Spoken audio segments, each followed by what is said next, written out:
একটি ছোট গ্রামে একটি ছাগল এবং তার বাচ্চার গল্প শুরু হয়। ছাগলটির নাম ছিল মায়াকি এবং তার ছোট্ট বাচ্চাটির নাম ছিল কিরণগু। মায়া এবং কিরণ একে অপরের সাথে অনেক সুখে কাটাত।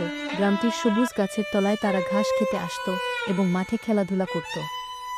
কিরণ মায়ের জন্য সবসময় এক প্রিয় সঙ্গী ছিল, একে অপরের সঙ্গেই তাদের দিন কাটত। কিন্তু একদিন, এক অমঙ্গলজনক দিন, গ্রামের একজন কৃষক মাঠে আসেন এবং তার মোষদের জন্য ঘাস কাটতে শুরু করেন। মায়া ও কিরণ তখন খাচ্ছিল, কিন্তু তাদের সামনে এই দুঃখজনক দৃশ্য আসে। কৃষক ঘাস কেটে নিয়ে যাচ্ছিল।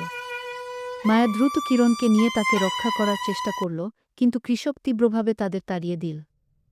দিন গড়ানোর সাথে সাথে মায়া এবং কিরণ বুঝতে পারল, তাদের জন্য ঘাস খাওয়া এত সহজ হয়ে উঠছে না।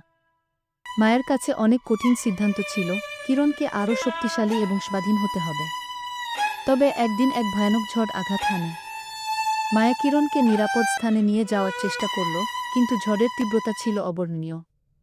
মায়া কিরণকে একটি বড় গাছের তলা আশ্রয় দেয়, কিন্তু ঝড়ের মধ্যে তাদের শিকার হতে হল। মায়া ক্ষতিগ্রস্ত হয় আর কিরণ একা চলে আসে। কিরণ তখন জানল সে আর তার মা একসাথে আর কখনো মাঠে ফিরে আসতে পারবে না। গ্রামবাসীরা পরের দিন মায়াকে মৃত অবস্থায় পেয়েছিল, আর কিরণ একা একা ঘাসের মাঠে বসেছিল। সেই দিন থেকে কিরণ শুধু একাই ঘাস খেতে আসত, আর মায়ের স্মৃতিতে শোকাহত হয়ে জীবন কাটাত।